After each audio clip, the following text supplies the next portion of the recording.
What's that? I can't remember. Yeah, I know, but I can't remember what the issue is. Okay, the first order of business is case 2022-25 at 70 Fremont Avenue. Is the petitioner or his representative here? No, they're not. The second order of business is case 2022-26 at 70 Prescott Avenue.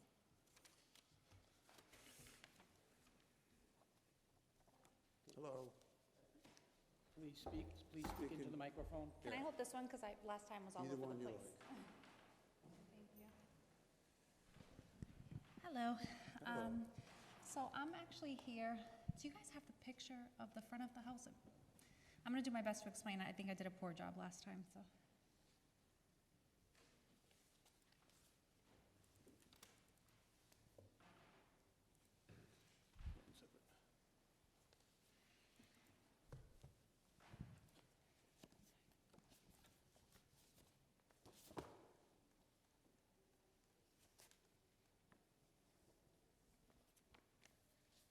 Is that the one you want? The one of the actual, the picture, sorry, like of the front of the house. That one I probably don't have because You don't have it with- it's too large for me to scan. That's it. Oh, I'm sorry. We have it here in our That's packet. this Perfect, page. okay. So I just want, oh, here we go, perfect, okay. You want that one? I'll keep scrolling, sorry, I might have missed it. A little further, it shows from the very front of it. Oh, no, go down. Sorry.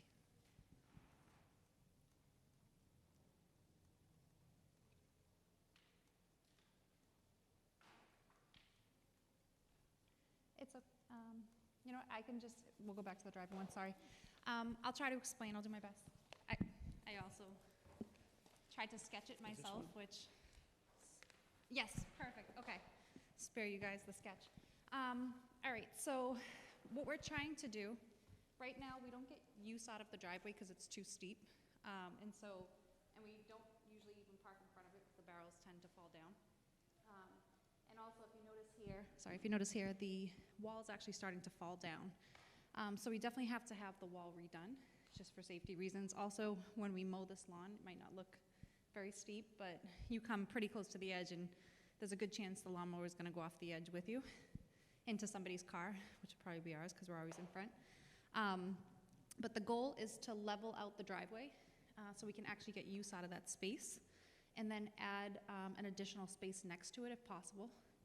And then to have all of this land flat, and where this wall essentially goes, where it starts, is where you'd have the new wall that comes all the way over, and then down here. So it would be wall, retaining wall, and then the two driveways, and then just leveled grass, flat grass that we're actually able to get on and mow without issue is the goal and what I'm trying to accomplish. So are you going to move the whole wall back toward the house? No, the wall, as far out as this comes, is as far, as close to the house as we would go. It gives enough space from the house that we're not, I guess, breaking any rules.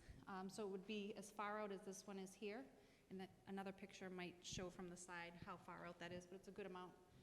You can actually stand up here in between where the fence and the wall is on top of it. But the wall would just continue all the way over, and so it would go all the way in front of this and then down to here. Okay, so I took a walk by there on Sunday afternoon. Sure. And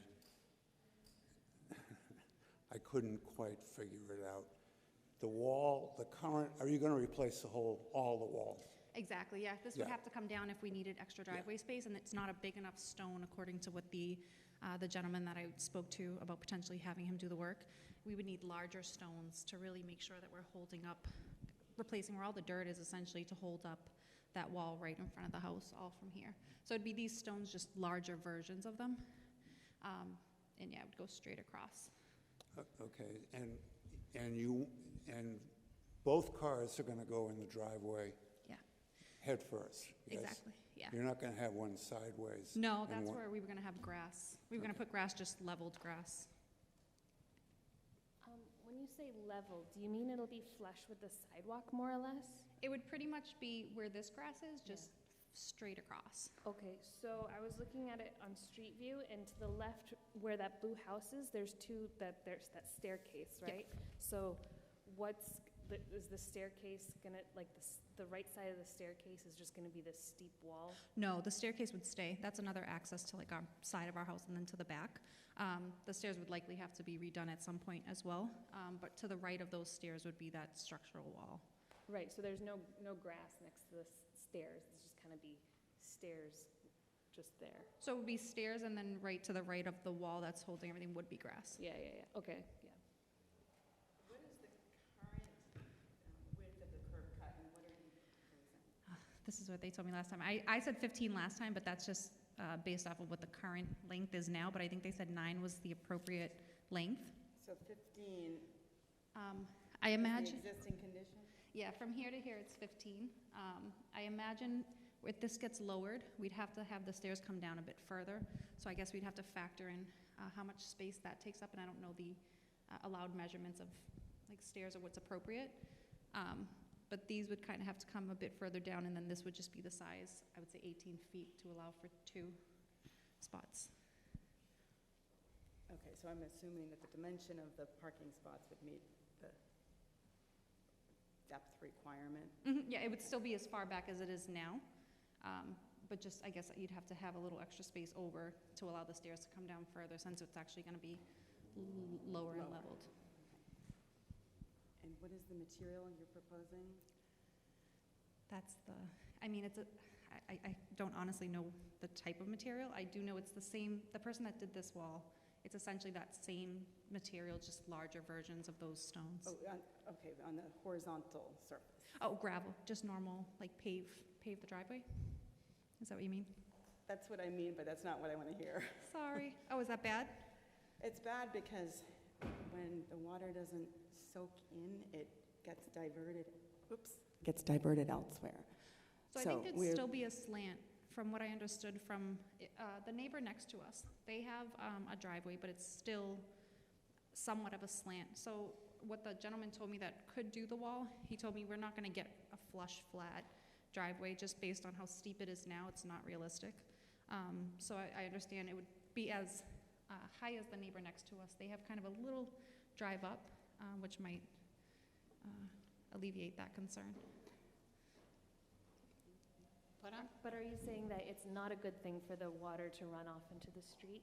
She hates it. Exactly. I think that's, I mean, there's some Well- people here who might be able to speak to that, but the Well, goal is to allow the water on your site to drain into the ground and not divert it to other areas, including your neighbors, because it creates flooding problems where there weren't flooding problems before if you're increasing the amount of permeable surface. So what we'd like to see is some sort of paving that allows the water to soak down through, like We can factor pavers that. similar to what you have, in the retaining wall, but We can definitely factor that in. If that's a concern, for sure, I can speak to the gentleman that would do the work to make sure that we have proper drainage. I can make sure that's specified. okay, terrific. My other concern is that you could be building essentially a parking lot. No. Well, I understand. Oh, You it's say no, not. but if you're going to have, because parking is such an issue in Chelsea, so there's two concerns. One is I'm worried that once you build a retaining wall, you're going to be building Niagara Falls because the water's going to come down and land because there's no place for it to drain, because you have no drain. Right now you have grass, so you're going to eliminate the absorption of the grass, and then you're going to build this retaining wall, and it's going to drop, and then there's going to be another grass level. So I'm concerned that if you don't build a retaining wall to block the parking, or some kind of fence, that the people are just going to, sooner or later, they're just going to drive onto the lot. It's And- only sorry, I don't mean. Yeah, and so, but I am concerned more about sort of the drainage of pushing the retaining wall back and then having this flat surface that you'll either cause some type of flooding or frozen or could freeze. There's a lot of, you know, it's hard to move that stuff around. So in terms of just parking lot, we're not intending to have extra space for parking. We're gonna have grass down there, and I know they said the curb cut can only go as far as whatever the length of the additional space added on would be. That's why cars go left or right. Say it again? You obviously aren't a creative parker. No, well, truly, doing this actually gives back space too, because right now we're taking up the space in front of the house, and we don't try to park in front of the driveway whenever possible, again, because things do come down. It's really, really steep. It's dangerous in the winter too to get up. So actually by leveling that and potentially adding space, we're putting the spot back on the street for taking this, you know, in terms of concern with taking parking away. And I get the concern with drainage, and I definitely have to speak to the gentleman that would do the work to understand exactly what he would propose to prevent, you know, build up or water going into the neighbor space, or even building up on the lower, now flattened grass. Sorry, I guess I'm kind of confused of like the scope of the project, I guess. So I'm looking at the mailbox and kind of where the front retaining wall, there's like a little section that's obviously different. That section right, so you're gonna keep that retaining wall that's on the left? No, this is the part that's actually coming down. If you notice here, it's splitting away from, we had this work done a while back just to Yeah. kind of get the wall up to Okay. good, you know. But this is coming down now, and so that's, I guess our objective is if we're gonna pay all the money and put the work into it and just have it all done now. And so this wall would go away essentially, but there would be a bigger wall, structural wall along the edge and down here. So this wouldn't be here anymore. So that grass in front of the retaining wall will stay? This would stay, and then hopefully this grass would be able to level out with that So grass. you're building the retaining wall higher, Further back, essentially. okay, for the grass, so make it more movable. Yeah, Right, so, I thought the goal was 2 parking spots, Mhm. side by side, and standard parking spots around 8 feet. You can't really go much narrower than 7.5 feet, Mhm. but you have 15 feet, and you're asking for another 15. That's outrageous. You don't need that much. yeah, I'm not asking for another 15. I didn't know last time how long you're able to make them. And they mentioned last time 9 feet. I was just showing the length of what is there now. So if the standard, whatever the standard is, that's what we would, comply with. So, Yeah, because you don't need to devote your whole yard to parking. We don't want to Yeah, it see wouldn't, that, and we don't want the neighbors asking if they can do the same thing. agreed, So- yeah. It wouldn't look right either to have just a big Okay, so you're going to space. rebuild the retaining wall, Mhm. and then have a wider portion of it that's, say, 18 feet deep. Yeah. Is that what you're saying? Yeah, and then of course, just factoring if this gets leveled, the stairs may have to come down a bit further, Right. and so if, Yeah. whatever would allow for that as Okay. well. I think we need some dimensions to know what we're approving, because this is really confusing. You know, the verbal description versus how this is marked up. Because what you just described is to take the whole front yard and carve it out, and that's not, I would not agree to that. Okay. But if you're looking to be able to fit 2 parking spots, that's a much more reasonable request. So it's like behind the trash cans, directly behind it, like that wall will be taken out, and basically, I guess, is there enough grass space right there to fit a car, or? Here, it would be as far back as this. And this Oh, is okay. actually, that Oh, does so fit a it'll car, it's go- just it's too steep Okay, right now. so it'll go all the way in. And this truly is a concern with trying to maintain, it's so steep. We really, trying to get up there with a lawnmower, we're dragging it usually around the house, coming in this side, and then, trying to go up, and it's, Yeah, that all makes sense. I mean, do you have any plans from, like, the contractor, or whoever's gonna be doing the work? Obviously, for drainage, they can install, like, French drains around in the front of the driveway. I guess, are there any plans from someone who's doing the work? we had spoken to him, gosh, I think it was last year. But we didn't have everything approved, and so I didn't want to waste his time or use his time up without knowing if it would be approved, so I guess I'm kind of in that middle stage. I can definitely work to get something drawn up that has dimensions that could help kind of speak to what it would look like. and definitely factor in the drainage. Yeah, I think just a diagram, but as long as there's some dimensions on there, so we have some line in the sand as far as what we're agreeing to. Sure. I have That's- a question for the other members. So I understand that what you're proposing is to basically dig out your whole front yard so that the whole front yard is now lower. Level, It's now like down where, at the same height as the sidewalk, more or less. And so there's still gonna be the same amount of grass minus enough space for one car, one additional car. Exactly. And so are other members of the board concerned about bringing the height of it down, or just? I mean, that's really for the stormwater. I thought she people to was- comment on. You're replacing that retaining wall on the left side, you're building that higher though, right? The whole I- wall would be replaced, yeah, it would be, The wall is gonna be on the house, right? No. not on the, no, it's Oh. as far as this comes out, which is a good space from So the that house. that spot to the right is going to be like taken out like to the house, but that retaining wall that's on the left side, that's lower, is going to be rebuilt, but it's gonna be For as No, far I back guess- as this one. right where the car is, so above the car. Yep. That It would retain- be back here. Okay, so that retaining wall will be higher. Yeah, Right. exactly, yeah, it would have to be higher and bigger to support that. And what's the drop between the new retaining wall and the ground? I'd have to find out. I'd have to probably just figure out how high up the stairs go, and then I can get that measurement for you. Yeah, because we kind of need, because it could be, And also, have you thought about just building it up, making it flat? It's really a hassle, but we didn't think of that. I guess if it was denied, we'd have to think of that, but hoping that's not the case.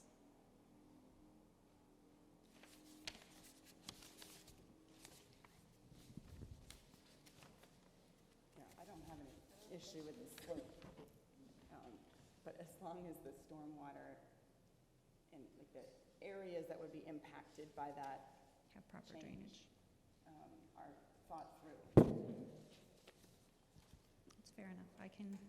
I'll try to hire somebody to do a drawing if possible. I think that would help for the next time, and then I can touch base with the contractor that we had originally planned on asking to do the work that had spoke to us before, but we didn't have everything approved, and just kind of get some of the questions answered. And to add to the dimensions, because I'm really having a really hard time understanding how much you're going to cut from that retaining wall and the grass to make a second parking spot, so that would be awesome. Sure.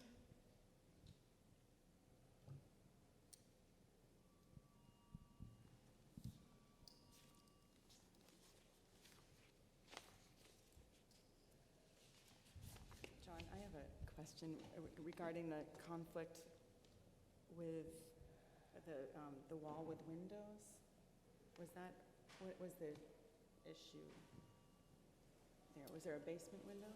Yes, the basement window, you see to the left, where the bush is, the shrub is, yeah, right there. Okay, but this wouldn't be within 5.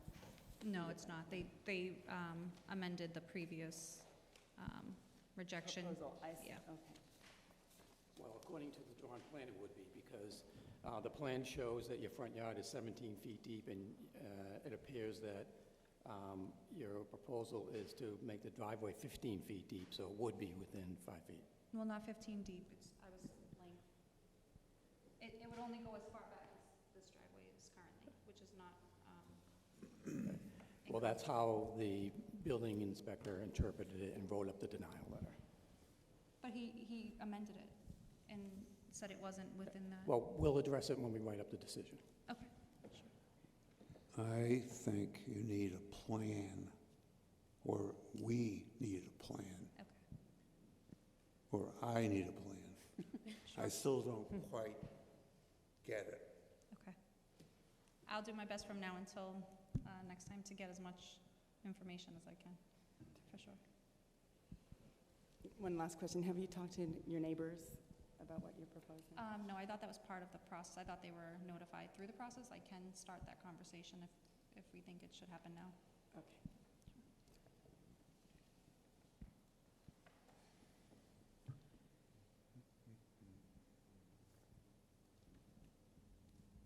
Is this a motion to continue, or, yeah? Okay, so I'll make the motion to continue this to next month. And I'll second that motion. And that's on the first. Is that on the first? They have to vote. She Say did. what? You have a motion and a second, you have to vote. Oh, all in what is the motion? Motion is to continue the meeting to the, continue the case to the next meeting so that the petitioner can provide you with a clearer plan. All in favor? Just let you know, the next planning board meeting is not going to be the fourth Tuesday of the month, it's going to be the fifth Tuesday of the month because of the Thanksgiving holiday. So the next planning board meeting is November 29th. November 29th. Okay, thank you. Thank you.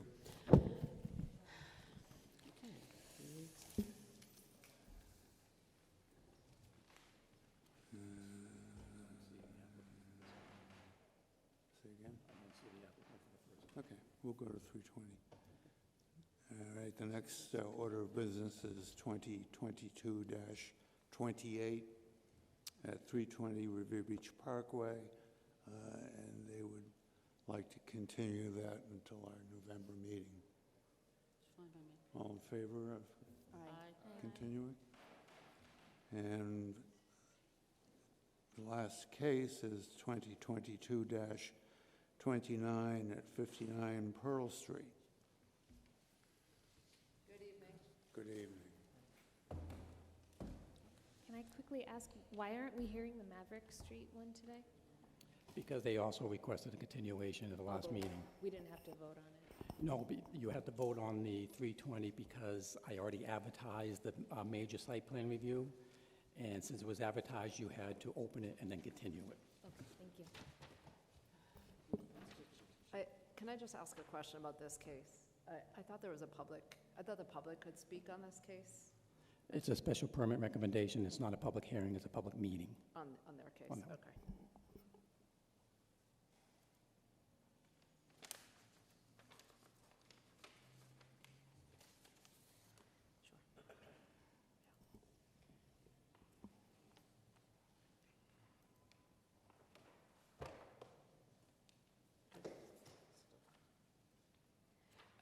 Ready? Okay. Go. Good evening. Thank you for hearing this proposal this evening. I'm Roseanne Bongiovanni. I'm the Executive Director of Green Roots. I know on the agenda it says my name, but this isn't my personal project, although it's a pet project. It's definitely with Green Roots, and I'm joined by our architect, Chris Weaver from Landing Studio. And I'd like to just give you a little bit of background on what the proposal is this evening. So this is a teaching kitchen that's being proposed next to two of our community growing spaces in Chelsea. We started at Chelsea Community Garden back in 1998. It was a partnership between the Chelsea Community Connections Coalition and ROCA and what was then the Chelsea Green Space and Recreation Committee, which is now Green Roots. We started a community garden and then over the years expanded it. And a few years ago, just before the pandemic, we created an urban farm next to the Chelsea Community Garden. About 6 years ago, the Chelsea Community Gardeners came up with the idea of what they were then calling a garden center, a place where they could gather indoors, share meals, have meetings and events, and use bathrooms and sinks and everything. And they came up with roughly blueprints for what they were calling a garden center at this location at 59 Pearl Street. And we talked about it and sort of envisioned it, but we never were able to make it happen because we didn't have the funding at the time. Approximately a year ago, Mass General Brigham approached us with an opportunity for a teaching kitchen, essentially the same thing as the garden center, but under a different name and slightly different activities. And so we applied for grant funding. We're successful in getting that grant funding. And so what we're proposing, or what we're showing you tonight, is a space that is completely adjacent to our two urban growing spaces in a neighborhood, a walkable location, and also accessible by public transportation. And the goal of the kitchen is to have classes where folks can come and learn how to cook more nutritiously, how to eat more healthfully, and also meet with a dietitian or nutritionist while they're there to try and swap out unhealthy ingredients for healthier ingredients, and to also talk about how they might be able to get wellness checks and local visits with some of the local health centers. So MGH, Dana-Farber Cancer Institute, and Beth Israel will provide some on-site support with their mobile vans and mobile clinics. And the goal is really to be able to take some of those vegetables that we're growing at the urban farm and the community gardens and bring them over to the teaching kitchen and use those fresh local ingredients as we're talking to folks about eating healthfully.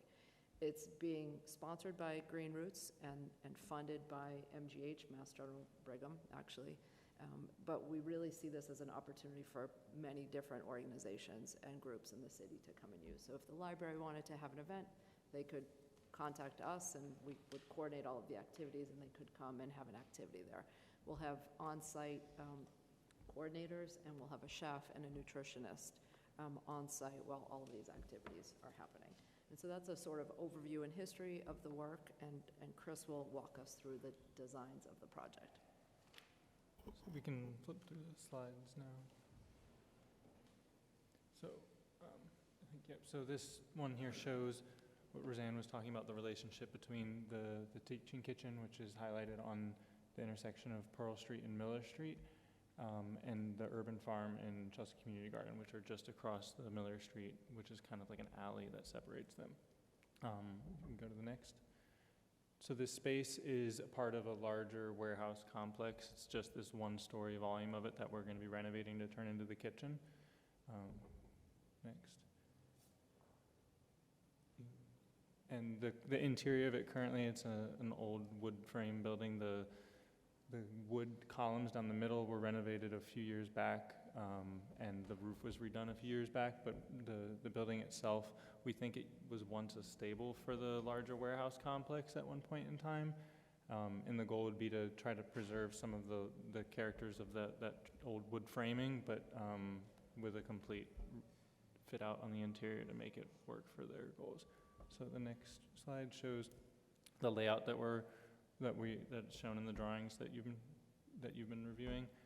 Basically, the main hall space is where the classes would be held.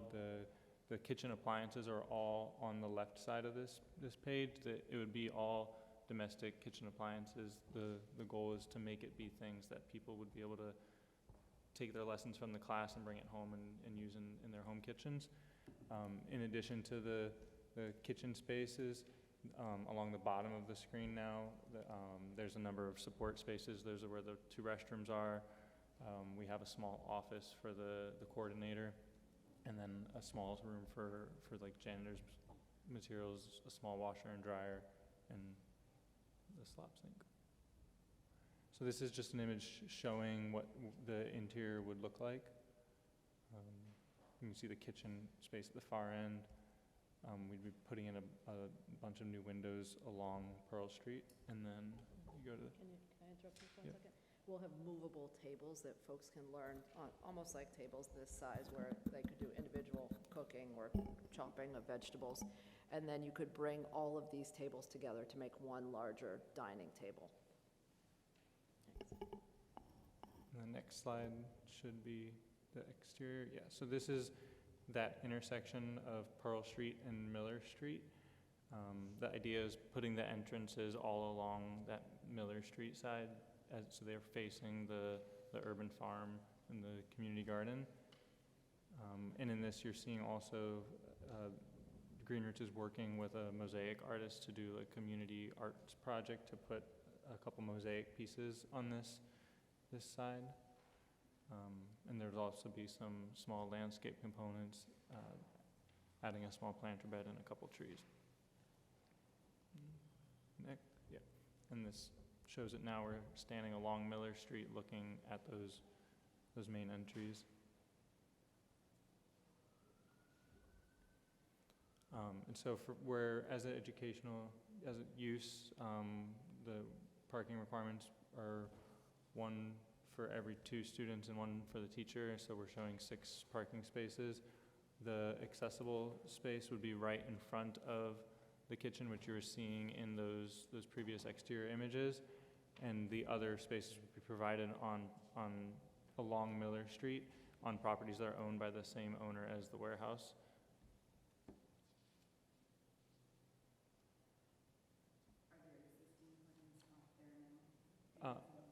So there's an area, like the numbers 5 and 6, that area, I think there's a number of spaces there, and a couple of them at the end are set aside for the residences that are just off the page to the right that are owned by the same owner.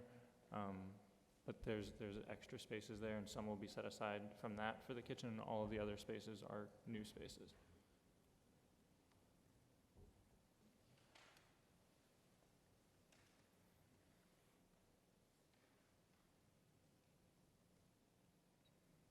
That was the last slide. Yeah, that was the end of it. Yeah. I have a couple logistical questions, like envisioning your classes, what like time of the classes, your capacity, or how many students or teachers in the building at one time. We have to figure out the programming still, but what we're thinking is we'd want to have classes sort of throughout the day, so a few maybe in the morning for folks who can make morning classes. And we'd also like it to be a location where the Early Learning Center could come down and they could learn some classes, and we'll have smaller, it's all in that storage area. You don't see the furniture, but we'll have smaller storage, cutting areas for, cooking areas for kids. So we want the Early Learning Center to be able to come down, and then we thought we'd have later afternoon classes and some evening classes as well. We want to make it as accessible to the community as possible. Again, not just for Green Roots or Community Garden members, but for really everybody. If the senior center wanted to have a class. The idea right now is that we'd have one chef, one head chef, but that may increase as it ramps up in capacity.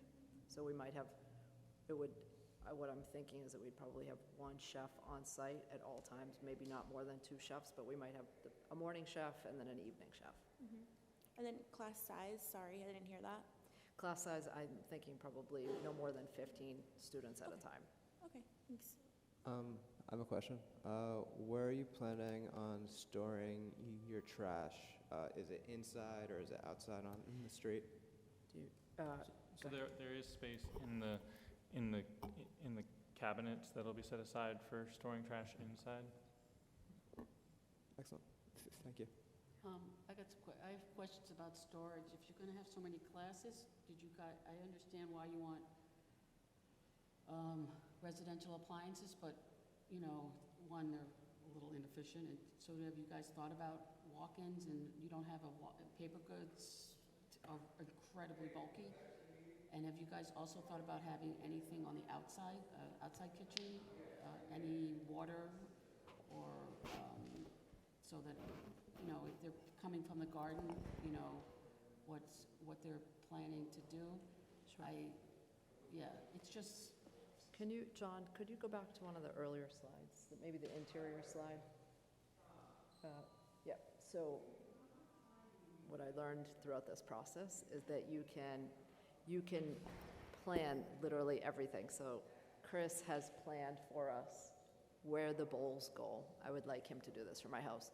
Where all of the folding chairs, how many folding chairs, the types of folding chairs, all of the extra appliances, every single one of these spaces is really planned out. So what we knew we were going to need was storage, and we said we'll need even more storage after we open up, because we'll realize, oh, we forgot a bowl or we forgot something. And so he's planned all kinds of extra storage. So if you see under the windows, those are all cubby holes for storage, and then there's more storage further along.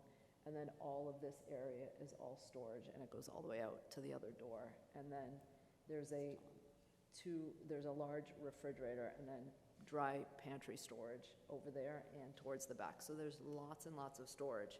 We don't have a walk-in refrigerator. That is definitely something that we might want to think about down the road, but we really wanted to make sure that people felt like this was their home, so that they didn't feel intimidated. And then, John, if you don't mind, could you go back to one of the earlier slides where it's like, yep, perfect. So this right here, this entryway is out towards the garden, and so microphone. That door is out towards the garden side, and so that door will be, the interior door will always be locked, but if you're a gardener, you might have a key fob to get yourself in to be able to use those bathrooms. So you'll have access to the bathroom and that lobby where you could have a baby carriage, umbrellas, boots, extra storage before you go into the So kitchen itself. are you guys putting floor drains in there? I'm sorry? Are you guys putting floor drains? Floor determine? drains, So yes. We have a floor drain in the kitchen space, One. yeah. You don't have it into where the garden is?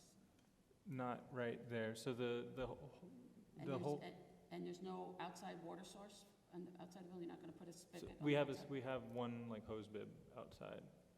And power? Outside, yeah. I believe there's 2 outlets outside. We didn't show, we haven't designed a kitchen outdoors, but we've talked about the ability to maybe bring a pizza kitchen or a grill to the outside space at some point. There are 3 outlets for outdoors.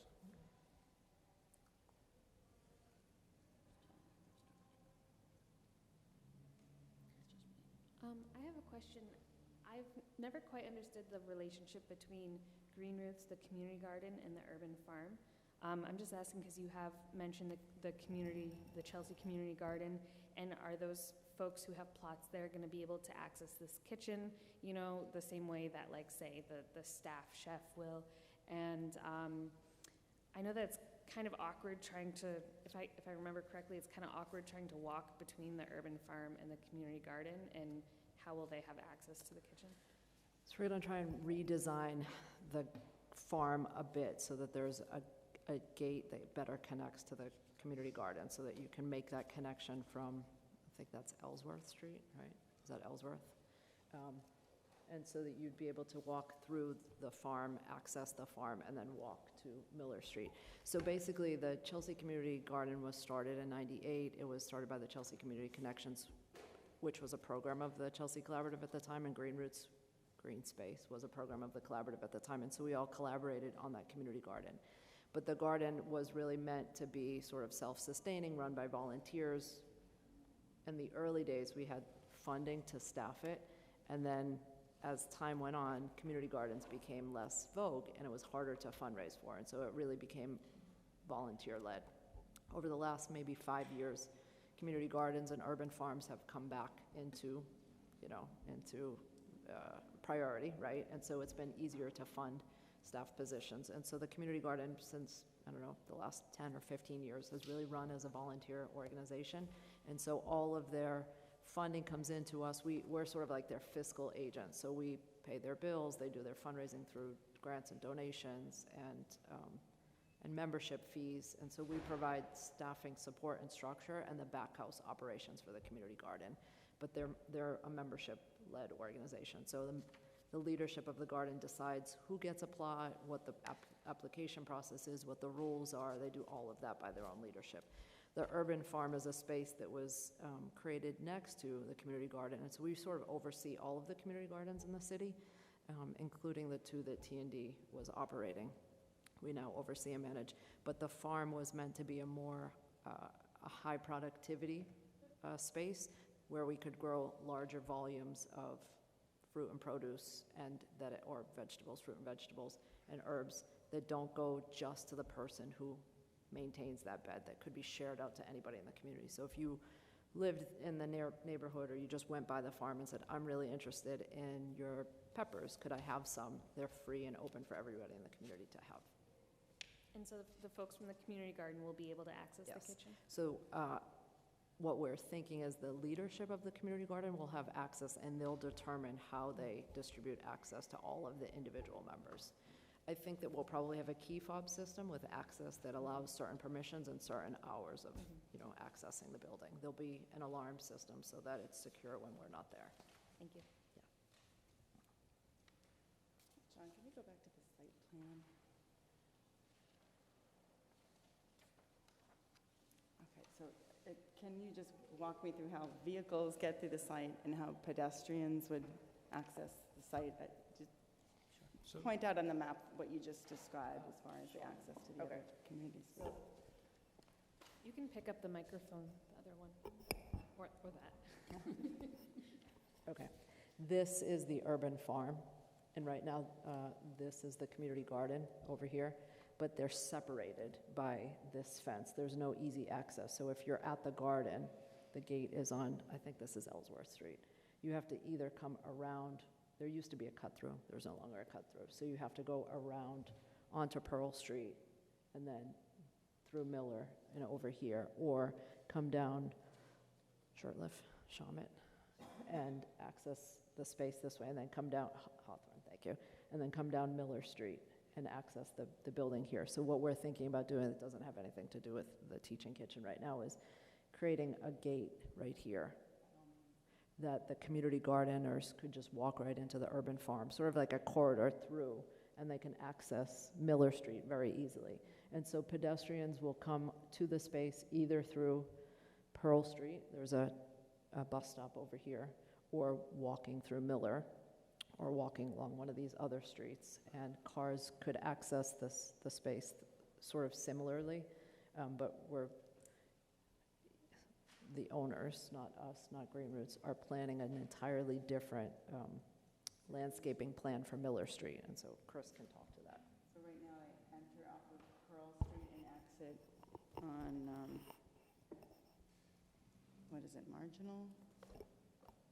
This is The Pearl the Street, exit, this your is exit Miller. on the right, it would be to Hawthorne. Like if you were to go all the way through Miller Street, it connects to Hawthorne, which is like really, it's Okay, so this far edge here? yeah, That's to where the the right exit- there, that's Hawthorne, Okay, and that's Hawthorne. this is Hawthorne. Yeah, yep. And then like the bottom right corner of the plot there, Mhm. like right down there, that's where Hawthorne meets Marginal, so.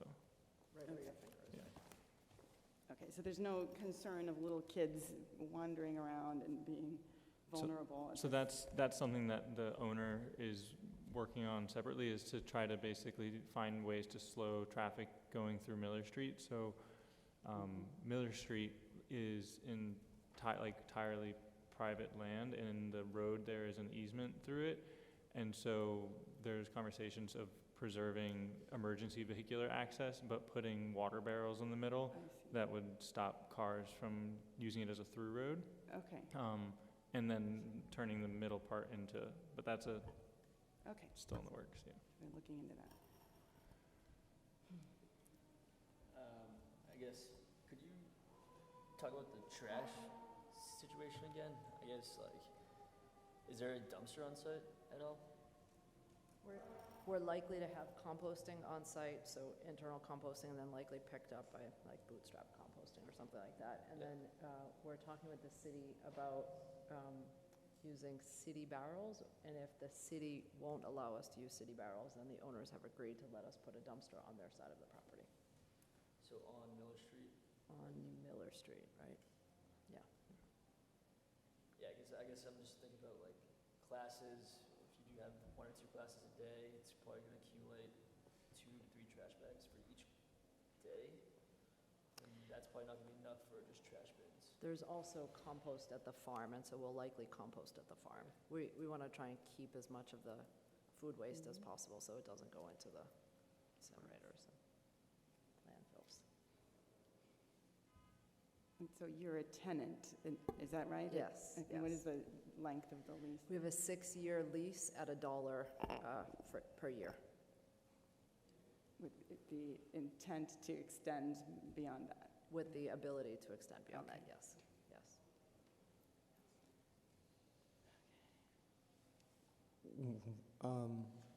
What industry or businesses occupy the rest of the structure? Go ahead. So the rest of the structure is leased right now to on-call facility services. They use it for storing like small containers of salt that they distribute, and also for different materials. It's pretty unused. Most of its use has been for staging materials for construction on other small projects around, like the plaza around the corner from this. Okay. And the owners are also, in the long term, looking at renovations for that as well, but that's not been finalized.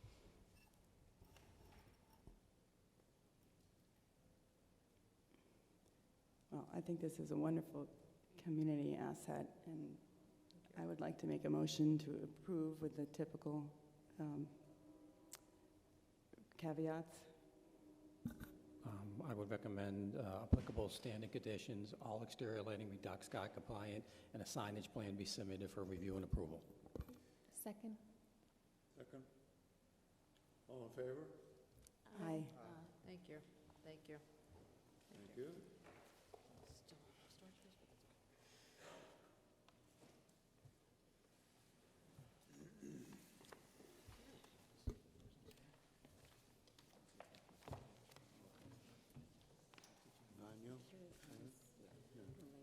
Vagno? Mr. Vagno, are you in the audience?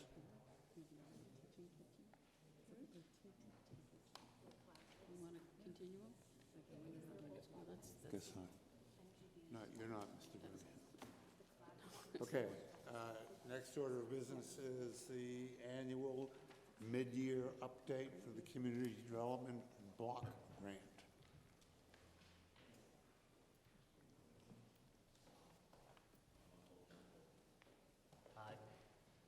John, do you have a copy of the PowerPoint that I you can do. pull up, please?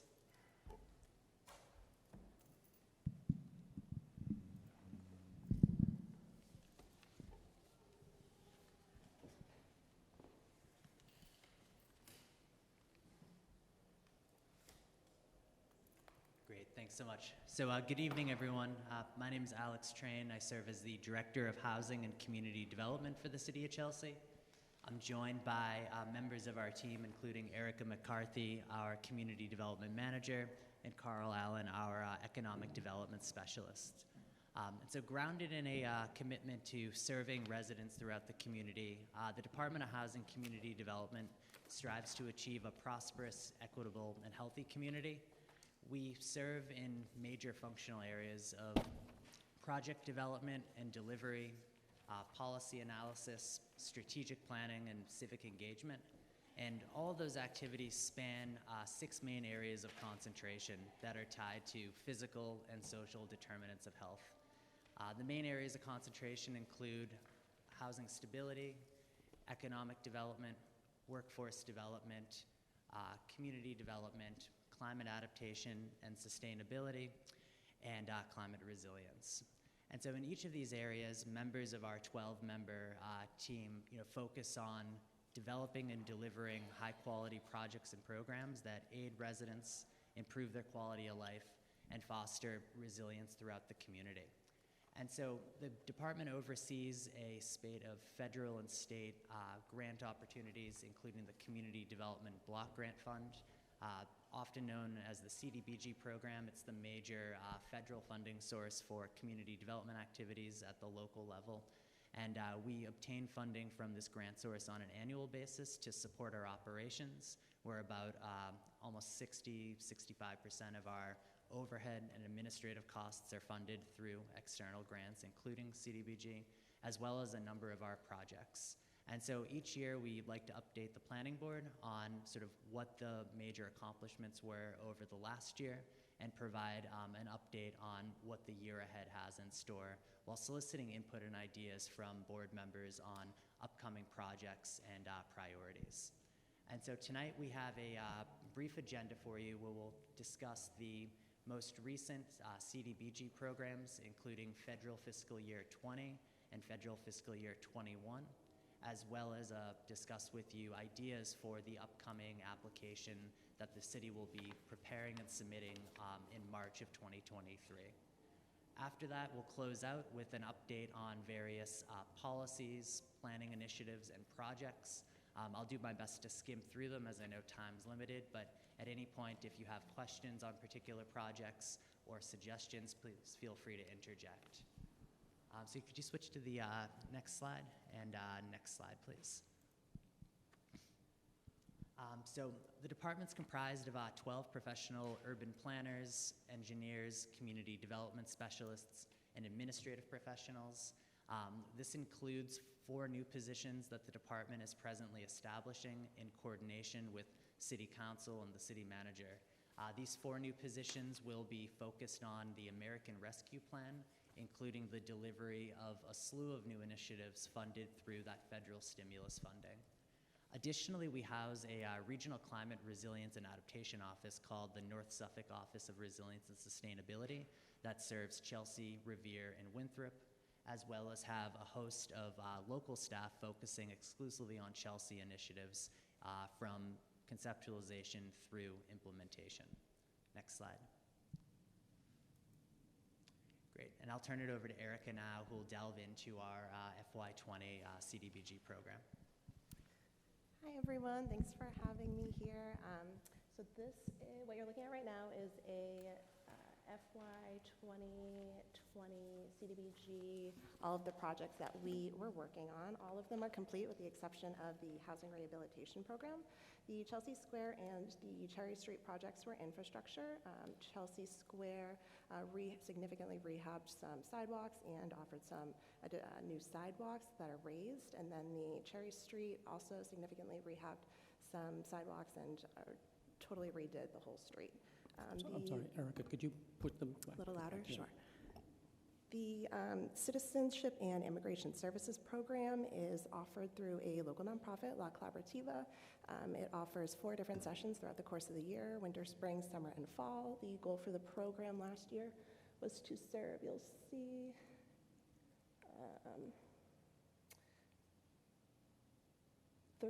35 low and moderate income residents, and they ended up serving 156 residents with either new or continuing service delivery. We also have a REACH, which is a youth empowerment program that is provided through the Chelsea Public Schools at the Chelsea Public High School. They offer some peer mentorship, community engagement, some academic support, college prep. The goal for that particular program was to serve 75 low and middle income students. They ended up serving 251 for new or continuing services. The ESOL program is funded or implemented through the the Department of Cultural Services here at Chelsea City Hall. They offer 3 sessions, one in the spring, one in the summer, and then one in the fall, and then they kind of skip over that winter season. They have multiple levels, ranging from beginning to intermediate all the way to advanced. The goal of the program last year was to serve 400 students, and they ended up serving 429. So our housing rehab right now currently has 2 open cases, one of which is currently in construction, and the other one is simply pending some administrative documents, some contract signing.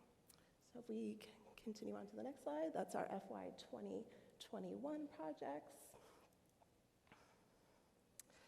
And we're reauthorized for those programs that I just mentioned, the housing rehab, citizenship and immigration services, ESOL, REACH, and we have 2 additional programs. One is an infrastructure project, which you see is at Chester and Shawmut, that will offer some new sidewalks, add a wheelchair ramp, and then some other infrastructure to support that wheelchair ramp for crossing. And then we also have a fair housing plan, which is looking to identify any fair housing issues and remediation efforts that we can partake in the future. That is, in part, will be implemented through MAPC, a planning organization that the department has competitively procured. They'll be conducting the data analysis, but we'll also be participating in the community engagement process. And that initial community advisory meeting is slated for in the next 2 to 3 weeks or so. We can go on to the next slide, which is blank. We're hoping to generate some input from everyone today about how we should move forward with our application for the FY 2022. So if you So typically each year with the CDBG application, the city is allowed to apply for up to 3 community development activities, which can range from infrastructure projects like streetscape enhancements, open space enhancements, renovating a park or a playground, or developing a new open space, as well as economic development programs like grant funding for small businesses or other micro enterprise assistance, planning activities, as well as housing activities. So out of that sort of variety of initiatives, we can select up to 3 and propose those to the state. Additionally, we're able to propose up to 5 public social service activities. And so historically, we've overseen the 3 public social service activities that Erica mentioned, given the immense community need regarding language services, immigration services, and at-risk youth services. And so, any suggestions folks might have for renovations to existing facilities like parks and playgrounds in your neighborhood, particularly dangerous stretches of neighborhood streets that we could target for traffic calming measures or streetscape enhancements, as well as any ideas you might have with regards to housing or economic development activities. We'd definitely love to hear them and factor them into our application process. Before we get on to the discussion, I do want to add that this is representative of kind of the first step in our application process. And so after tonight's meeting, we'll be holding a larger community meeting at the beginning of December to generate ideas and input from the general public, as well as hosting one-on-one interviews and focus group sessions throughout December and January before segueing into the submission of the application come March.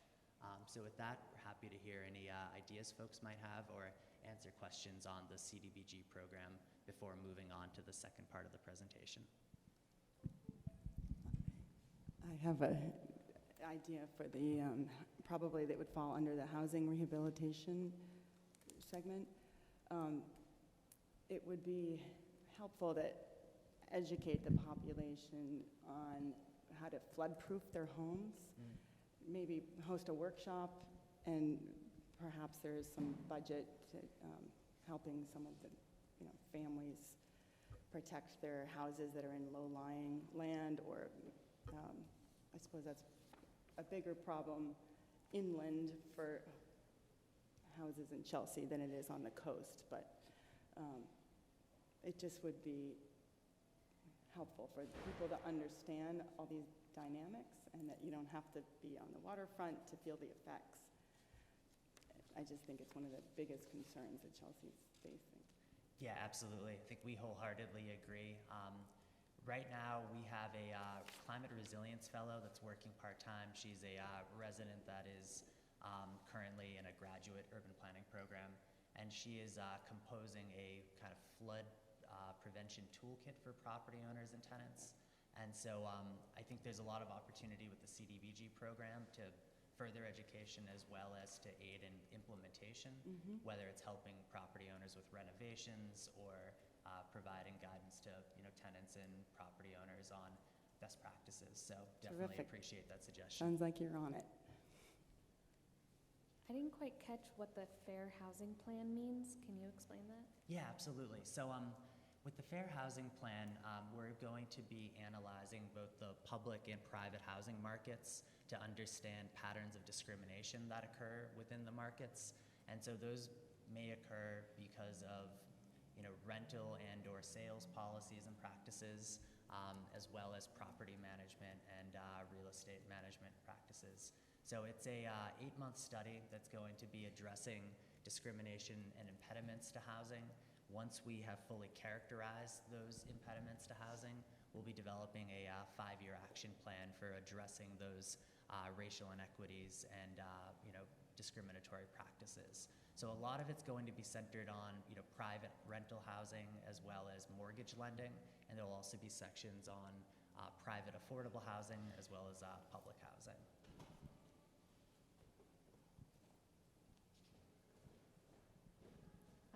My only suggestion is maybe something around housing. I'm not sure what this would look like, but something to help residents, especially renters.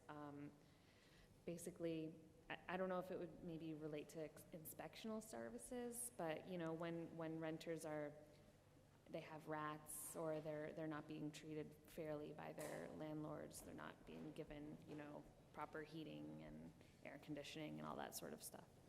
Absolutely. So really bolstering code enforcement efforts. Yeah. Absolutely. It's a fantastic idea.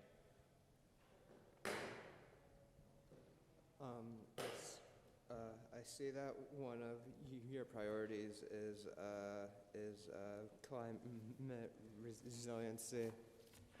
So could some of these funds be utilized to support active efforts at the Island End River project, as there are currently a ton of flooding issues in that particular section of the city?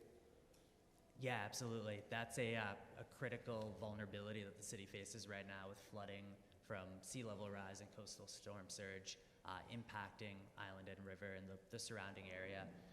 So to answer your question in short, absolutely. It's allowable to use CDBG funding for both design, engineering, as well as construction of infrastructure improvements. We obtain approximately $825,000 per year from the CDBG program. A portion of that is devoted to administrative costs, and the remainder is devoted to infrastructure, housing, and social services. So each year we range between $250,000 and $350,000 for our infrastructure project budget.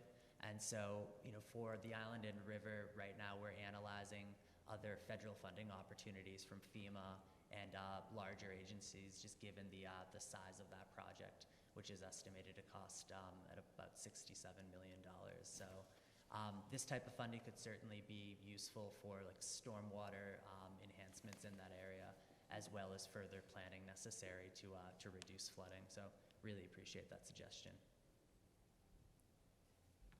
Yeah, that's something that this board faces on a lot of projects is there's a real desire for people to pave their yards to get more parking spaces, as we saw in 2 projects tonight.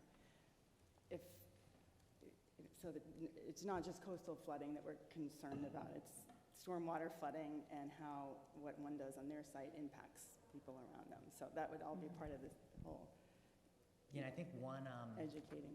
more neighborhood scale intervention that CDBG funding could be really useful for would be implementing like green infrastructure in neighborhoods, so things like rain gardens, encouraging both private and public property owners to reduce asphalt and impervious surface. Right, and John has told us that the zoning bylaws are going through some of those bylaws will change to determine the amount of impervious surface that one is allowed on their lot, because right now there's nothing governing that. Right. Exactly. You could also more further subsidize the rain barrel project. I bought a rain barrel, and that was like, I think I paid $60 or $70, and more people might take advantage of it if it was free. Yeah. There's also, like, even just around education, as a homeowner, I have only gleaned from attending Green Roots events that things like white roofs and permeable pavers are good things to do. I would have otherwise not known at all.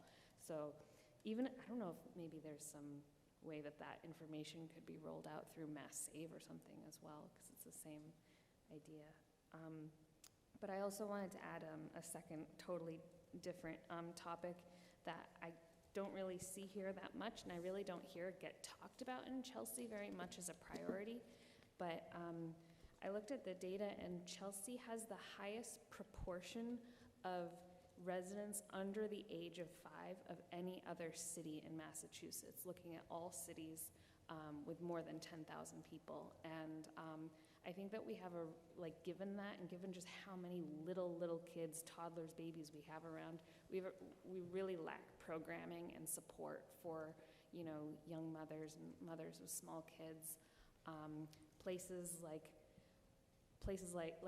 Capic and the Revere Chelsea Family Network, they don't have and Chelsea Community Connections. They're all needing space. They need support and staffing, and we just need more programming, I feel like, for this age group, and hiring people to do outreach and that sort of thing. Absolutely, and we'll cover this in, I think, the next 2 slides under our workforce and development and economic mobility sections. We're actively investing other federal and state resources in the early education and childcare crisis right now. But particularly when it comes to CDBG funding, I think that's a great suggestion. You can use CDBG funding for a range of childcare and early education initiatives, family advocacy, even capital improvements in some instances to childcare facilities are acceptable. So I appreciate that. And not just for families who are seeking childcare, but also those who aren't using childcare because they're at home with their kids, and not just. Sometimes people hear early education, they think 3 and up, but there's the school system in Capic doesn't start working with kids until they're 3. And there's, kids that are younger than that aren't really getting reached by as much programming. Absolutely. I appreciate that. Thank you. I guess, is there anything that's related to like trash and garbage cleanup and street cleaning and all that stuff? So, Not under CDBG, so we can't use CDBG funds for operations and maintenance. It's one of the restrictions that the federal government imposes on us. But we do attempt to increase, public education and empower residents around issues of quality of life, cleanliness, and well-being through the program. So directly, no, unfortunately, but we do have the ability to further public education efforts. I got a question. Can we use it, I know that Ford's just sold. Can the funds be used to figure out a second egress to that property, even though it's private now? So hypothetically, CDBG funding could be utilized for, the planning and design necessary for infrastructure improvements. The approximate cost of that, I would have to look into and circle back with you on as to whether we could afford to do all of it or only a portion of it. But yeah, infrastructure expenses related to roads, bridges, and utilities, design, engineering, and construction are technically eligible uses. So we can definitely take that down. And the infamous skate park can't come under this window? This could also be a funding source for a skate park. Yep. Okay. And I'll just mention that we, in coordination with our community-based partners at Green Roots, as well as the Division of Recreation and Cultural Affairs, are actively exploring different site options for a skate park, including an interim skate park with like movable features, as well as a permanent skate park. So that's high on our priority list right now. Quick question, is the Quiet Zone project fully funded? At this time, the Quiet Zone project is fully funded by a Federal Railroad Administration grant program, as well as a local match. The Chelsea City Council has contributed, significant funding. That project is presently underway. There's been a contract awarded, and the contractor is actively ordering the supplies and materials necessary to begin work next spring. Awesome. So it's not coming quick enough, though. I agree, but glad it's happening. Absolutely. All right. Are there any other suggestions for our upcoming application? Actually, let me just ask, what is the program in place for empty lots, for the city acquiring empty lots, and what happens with those spaces? Yeah. So John, would you mind going to the next slide? It's actually a good segue into next slide, please. Yeah, good segue into our housing and community preservation update. So we have a number of programs right now that focus on site acquisition, and so we are continuously monitoring the market and analyzing opportunities to acquire lots for open space purposes like community gardens, passive parks, and active recreation. Most recently, we acquired 88 Clinton Street. So the Chelsea City Council acted very swiftly in that instance with the Community Preservation Committee to appropriate the funding needed to create that new waterfront park.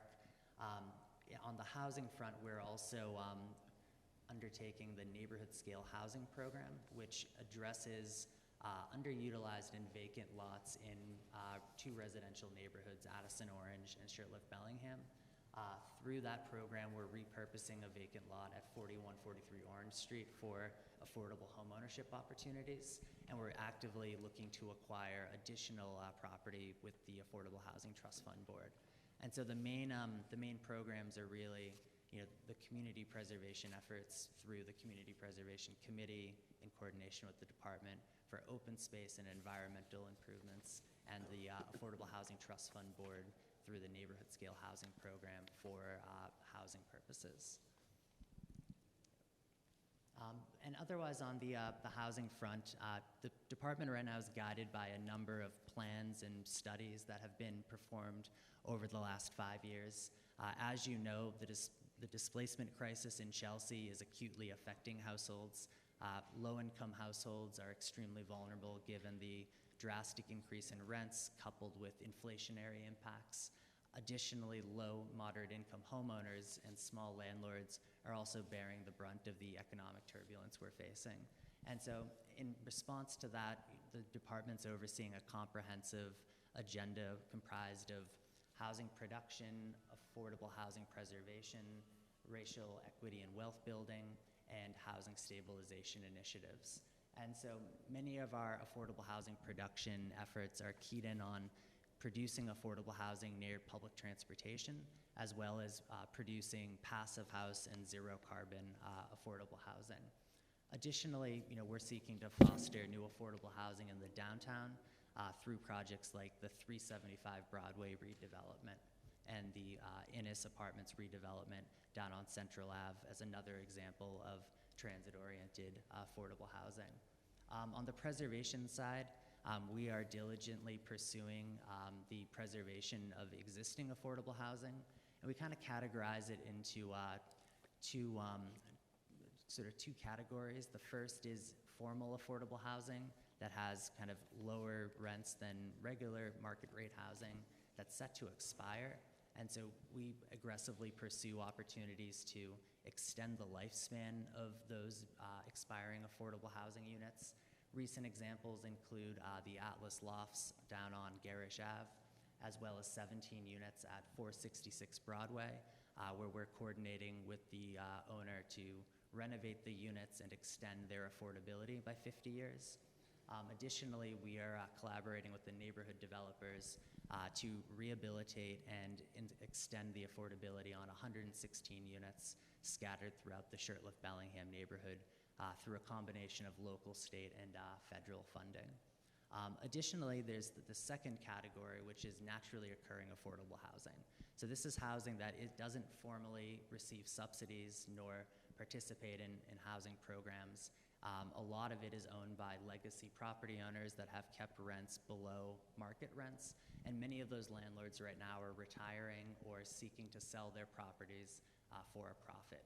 And so in coordination with our community-based partners, state and regional agencies, we look to coordinate strategic acquisitions of that naturally occurring affordable housing to ensure that residents that live in those buildings aren't displaced and have to leave Chelsea. And so in addition to those strategic acquisitions, we are also overseeing housing rehabilitation programs catering to low and moderate income homeowners, as well as repair programs for senior homeowners to allow aging in place, with the goal of ensuring residents can remain in their homes in Chelsea for as long as possible. On the racial equity and wealth building side, we recognize that systemic racism and housing inequities are the key source of wealth inequality in this country, and unless you can gain access to home ownership opportunities, building wealth is incredibly difficult. And so we are premiering a suite of first-generation homeownership programs, including the production of new housing units, down payment assistance for first-generation home buyers, as well as the creation of new models of housing that allow shared equity and cooperative ownership models, in addition to community land trust models.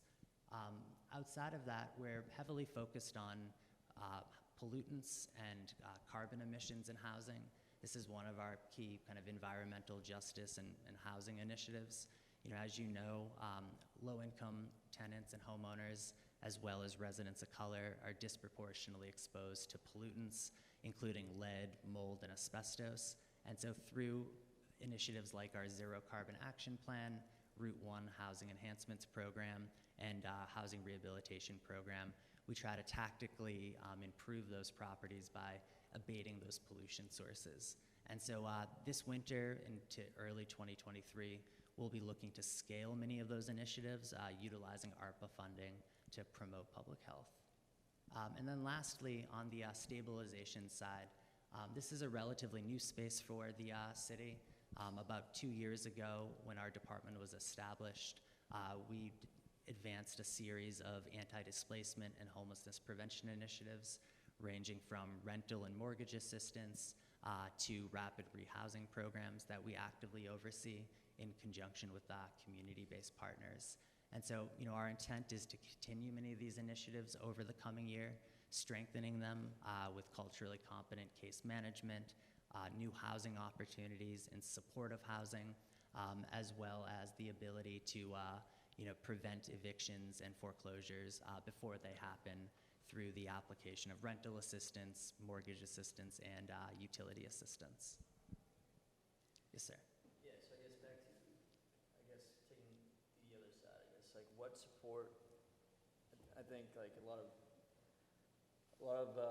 attention is paid to like the tenants and all that stuff, but also there's some landlords that get taken advantage of and they buy tenants and eventually they have to foreclose or things like that. I guess, are there anything related to support for landlords if for those bad scenarios?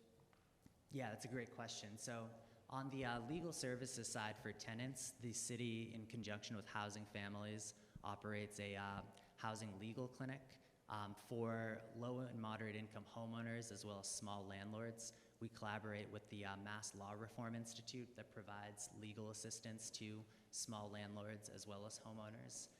For direct financial assistance, we operate the Homeowner Stabilization Program. The program caters to owner-occupants in 1 to 4 unit buildings. It can provide the equivalent of up to 3 months of housing costs, including mortgage and utility expenses, to forestall foreclosures. So at the broad level, though, we work a lot with Chelsea Restoration Corporation, who's our local HUD-certified housing counseling agency, to provide both homebuyer counseling as well as ensure that residents have access to homeowner counseling, whether it's negotiating with your mortgage company, ensuring that you're not subject to a predatory arrangement, or seeing how you can potentially purchase a home for the first time.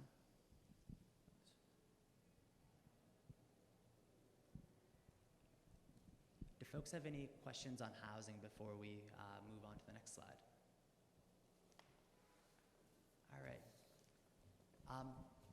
So outside of the housing realm, we acknowledge that healthy neighborhoods rely upon high quality, accessible, and equitable transit.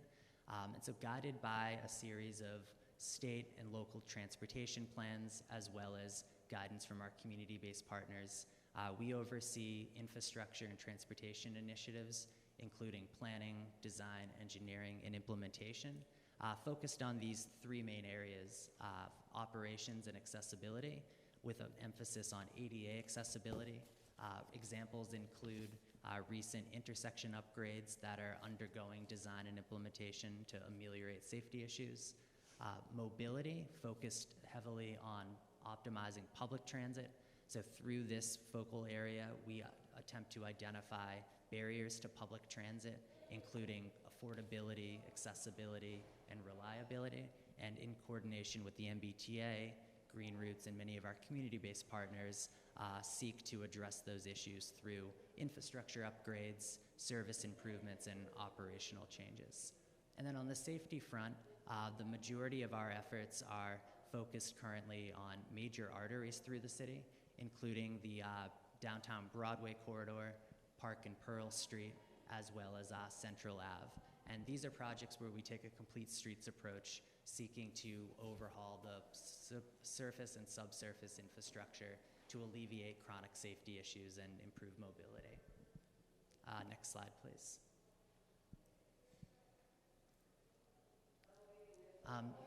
Closely related to transportation and infrastructure is our climate and environmental practice.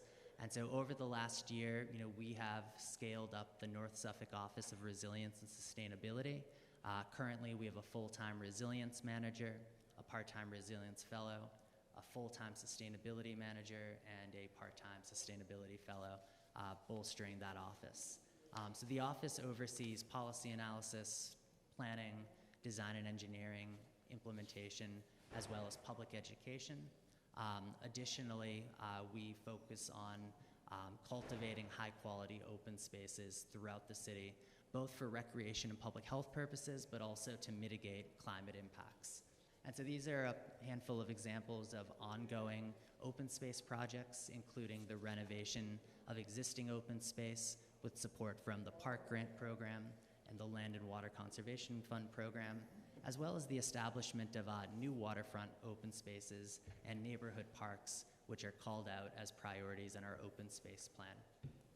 With regards to sustainability, we've been focused on advancing a number of decarbonization efforts to improve air quality and reduce pollution. Additionally, we are actively promoting the Mass Save program, engaging with residents to spread awareness about energy conservation, as well as working to aid residents who are energy cost burdened due to increasing utility costs in the nation. And then lastly, on the resilience front, the current work plan encompasses both coastal adaptation projects to prevent flooding, like the Island End River project, as well as ecological restoration initiatives, including restoration efforts around Mill Creek in conjunction with the Mystic River Watershed Association, Green Roots, and the Nature Conservancy. Lastly, we're advancing a variety of urban heat mitigation efforts at the streetscape scale by retrofitting existing sidewalks and streetscapes, as well as on private property by encouraging property owners to adopt cool roofs and low-impact site design best practices to minimize the amount of paved surfaces and ensure that there's adequate green space and forestry on site. Before I move on, do folks have any questions on resilience and sustainability? Yeah, but I actually have a comment about infrastructure and transportation. I know that the city is often doing, repaving and trying to improve our roads, but I hope that when you're thinking about transportation infrastructure, we're really prioritizing sidewalks, because there's a lot of missing curb cuts and a lot of curb cuts that are too far away from the corner, and then a lot of bumps on the sidewalk with tree roots and stuff. I remember a couple of weeks ago I was thinking, oh wow, they're paving my street. I would really rather them fix the sidewalk. And then right after I had that thought, my 2-year-old tripped over the bump in the sidewalk. And so yeah, that's a really just important thing, not only for pedestrians, but also for accessibility of folks with disabilities, and for to improve bike safety, because people are always on the sidewalks. Yeah, I really appreciate you bringing that up. That's a main priority right now, and one that we're pursuing additional state and federal funding for. Good. Yeah, and kind of on the topic of sidewalks, I've been encountering a lot of issues with flooding, particularly in the fall, because all the grass and the leaves fall off the trees and block off the sewer grates. So I'm out there all the time with the shovel, or else it floods. It would be great if the city could explore opening it up into the curbs so debris can easily enter the sewer. Yeah, it's an important observation. It's certainly something that we could look at and explore with our Department of Public Works. So I appreciate you raising it. I guess along the lines of like paved streets and all that stuff, does Chelsea coordinate with like the big utility companies like National Grid, Eversource, and Comcast? Because obviously they do their digging, and then it would make sense like if there was planned paving, like to do it after they come in. I've seen scenarios where National Grid digs up or Chelsea paves, and National Grid comes back and does their work again, and it's like all uneven again. Yeah, so we have been concertedly aiming to coordinate surface and utility improvement efforts with private utility companies. A good example of that is the National Grid work outside of Broadway right now. And so one of the reasons they're presently on site replacing gas main is to do it before the city begins reconstruction of utilities downtown. So they have a significant amount of gas main replacement around City Hall as well as down Broadway that they're aiming to tackle. And so National Grid coordinates with us on a regular basis. Eversource is more of a challenge. Our coordination with Eversource is ongoing, given the number of conflicts, electrical wires, both overhead and underground, posed to projects. It's critical that we continue to coordinate with them. And the private utilities like Comcast and Verizon are, in our, regular construction meetings and are able to perform work before contractors mobilize. The major barrier that we witness from a project delivery perspective is when a project is delivered and sometime thereafter there's some type of emergency repair that's necessary. A good example of this occurred on Winnisimmet Street last year. One of our team members, Mimi Graney, oversaw the installation of a street mural. Approximately 6-7 months after that, there was a utility break that necessitated an emergency repair, severing the mural. So it's a major issue, and I'm really glad you raised it. Is there an effort to try to put some of the utilities underground, or does that come in conflict with our flooding concerns? It does come in conflict with flooding constraints. However, there is a concerted effort to underground private utilities and public utilities when practicable. One of the major impediments to it is the cost.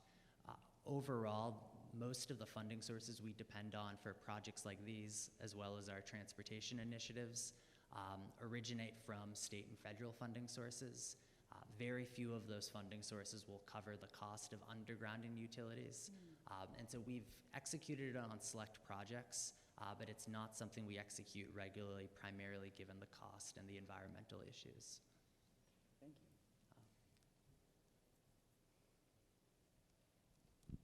All right, next slide, please. All right, so we did discuss community development under the CDBG program at the beginning of the meeting. Outside of the CDBG program, the department's overseeing the implementation of the American Rescue Plan Act program entitled ARPA, as well as the delivery of a range of family, youth, and community services. Additionally, we seek to preserve and enhance cultural and historic facilities throughout the city, including historic grounds like Garden Cemetery, as well as historic buildings, both privately and publicly owned.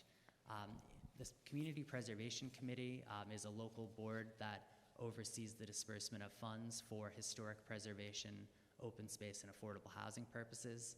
The board has been the major financial engine of much of the historic preservation efforts that are underway in the city. And so one of our full-time staff support the board as an administrator.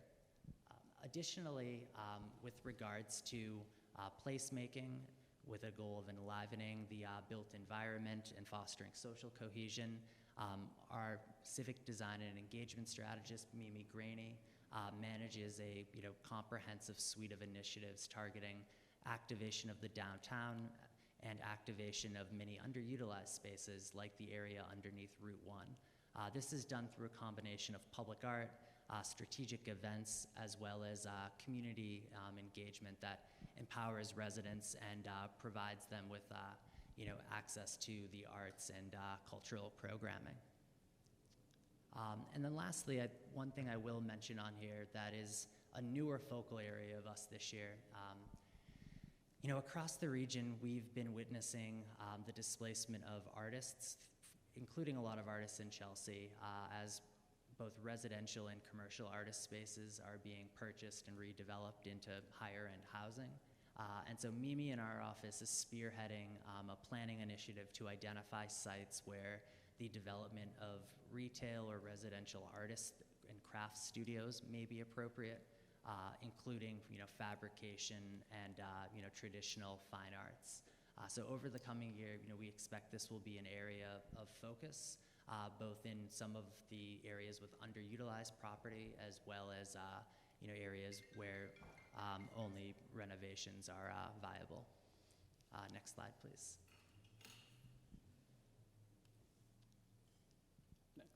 Next, please, yes.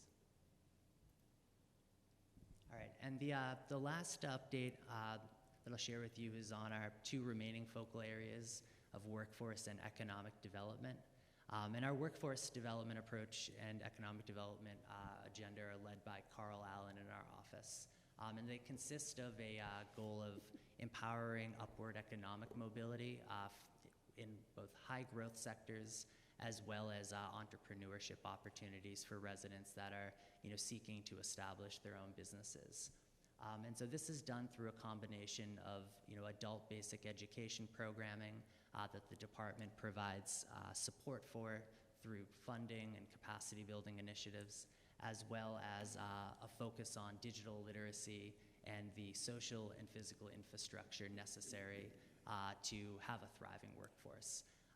Over the course of the last year, we've tied up a digital equity plan as well as rolled out a number of pilot broadband initiatives.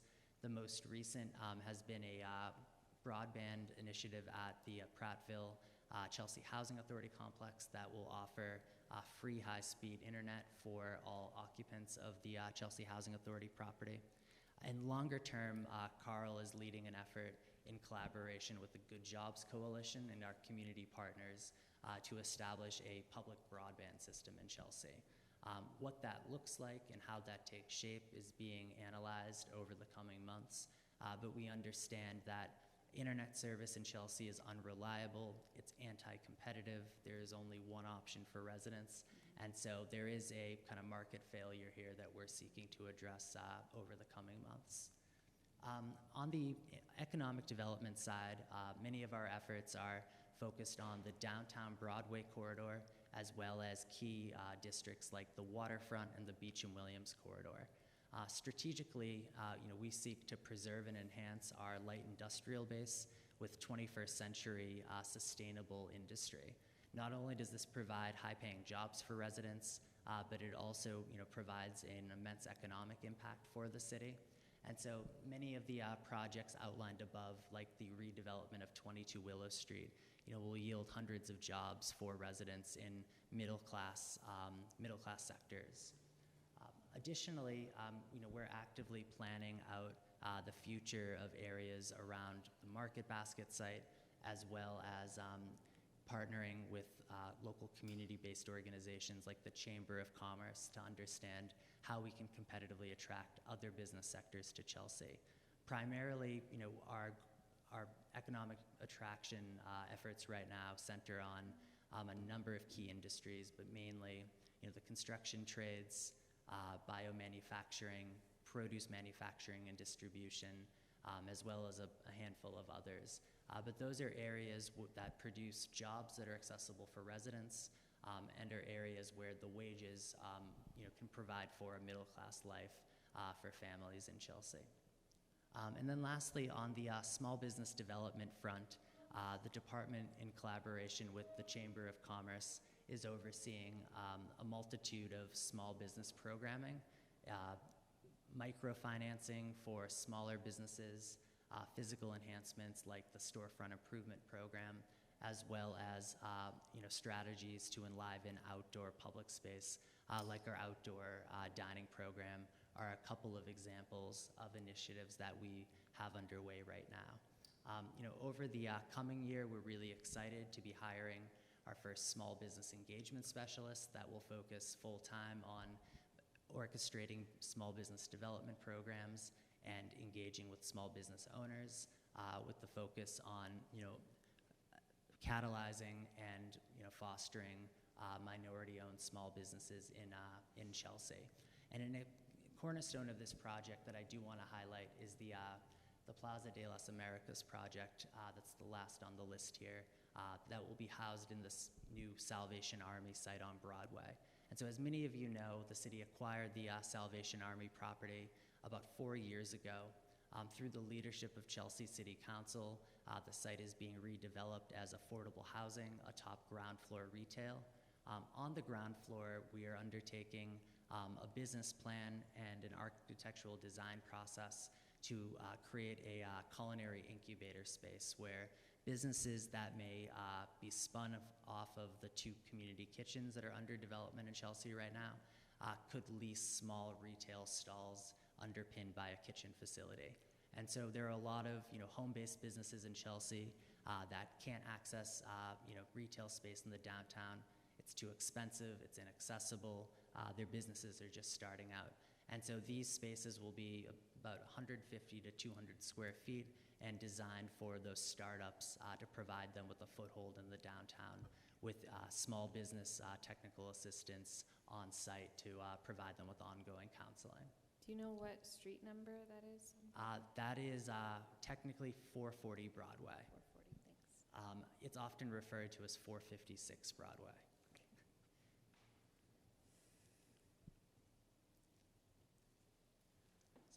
And so that more or less concludes our overview of ongoing activities in these 6 main focal areas.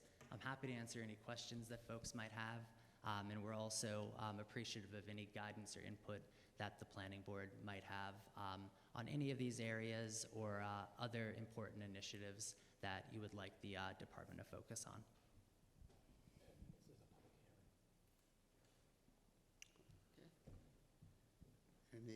Either of you gentlemen like to speak at this time? Say again?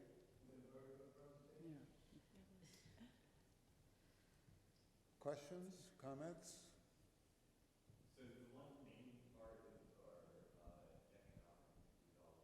Can you speak into the microphone for the community cable? The other main component of our workforce and economic development programming is explicit support for home-based childcare. And we're trying to take a lot of the informal childcare that's going on in the city, educate all of the people who are providing it so that they have the credentials to actually provide higher quality care. And for kind of traditional childcare providers, we oversaw the preparation of a childcare needs assessment last year. It was sobering, showing that almost 30% of childcare providers in Chelsea closed during the pandemic, causing the sector to falter, as well as a shortage of subsidized childcare seats. So we've devoted a significant amount of internal resources, and the ARPA Community Advisory Committee has also devoted resources to provide support for the childcare sector. This includes upgrades of facilities like the CAPIC facility on Arlington Street, as well as family advocacy and youth supports for the families. But given the immense shortage we have, home-based childcare and traditional childcare will be major focal points over the coming year. Have you guys, are we talking about other modes of transportation like scooters besides the bicyclists, scooters and mopeds and every other thing that could come our way? I know that they keep, I only think it's going to get increased, not decreased. So is there plans in the works for studies and things like that on how to handle them? That's a great question. So with the bike sharing system that we have right now, Blue Bikes, Blue Bikes is looking to implement e-bikes that are kind of electric pedal assist bikes. The legislature, recently legalized e-bikes in the recent transportation bill. So I expect those will be deployed over the coming year. Technically, scooters are still not legal in Massachusetts. They fall into this odd gray area. And so we've studied it extensively, yet the city administration has made the decision not to move forward with them pending any type of legal action. The last kind of emerging field that I'll mention is the autonomous vehicle space. The state, in cooperation with the city of Boston, Chelsea and many surrounding communities, is overseeing AV testing, both at a facility in South Boston as well as a couple of other facilities in the region. And so, we sit on a autonomous vehicle task force that was convened by the governor. Additionally, there is one designated autonomous vehicle testing location in Chelsea that hasn't been operationalized yet, but is open to testing that requires city approval. And so that process entails companies submitting proposals to the city around testing, both operations, safety, and the like. It requires both State Department of Transportation approval and city approval before testing occurs. There hasn't been a company approved yet. We have begun discussions with the first company that may be interested in testing in East Boston and Chelsea, but those are just now progressing. And then, outside of that, Site? the site is Eastern and Marginal. So Eastern from Willoughby Street southward onto Marginal, Marginal onto Charles Street. Wait, so they're real operating roads? It is a real operating road that's designated. It's designated during daytime fair weather hours. So no nighttime testing. All testing has to include a human driver. And so they can't, and they don't really exist yet, but they can't run fully automated cars.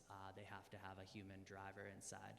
And it's subject to this rigorous safety and operations review process with the state. But yeah, it's essentially that loop on the waterfront. The last kind of field that I'll mention is sort of drone testing, which is not something we have extensively dabbled in. It is something that the FAA is increasingly active in around Logan Airport, and so we expect that over the next year or two, we'll start seeing more of that technology adopted by companies like Amazon, warranting a regulatory approach.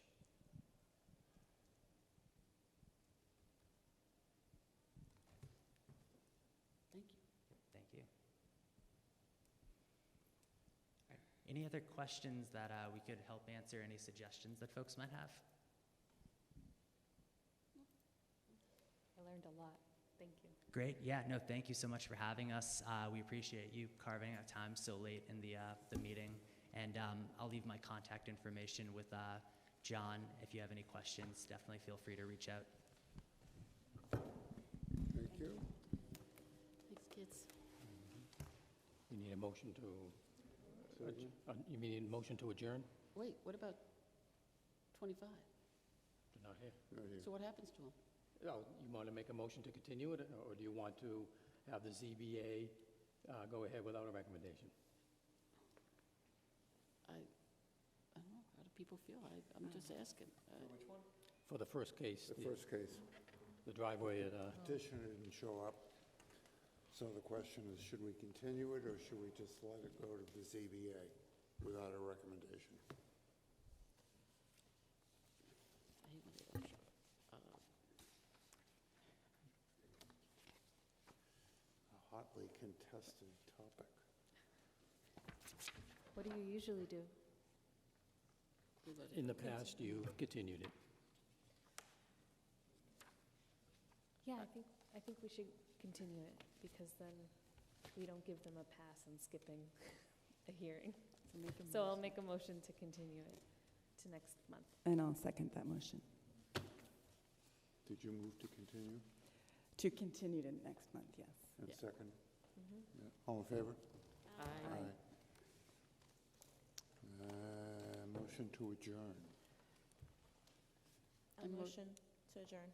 I second. All in favor? Aye. Aye. 7:46.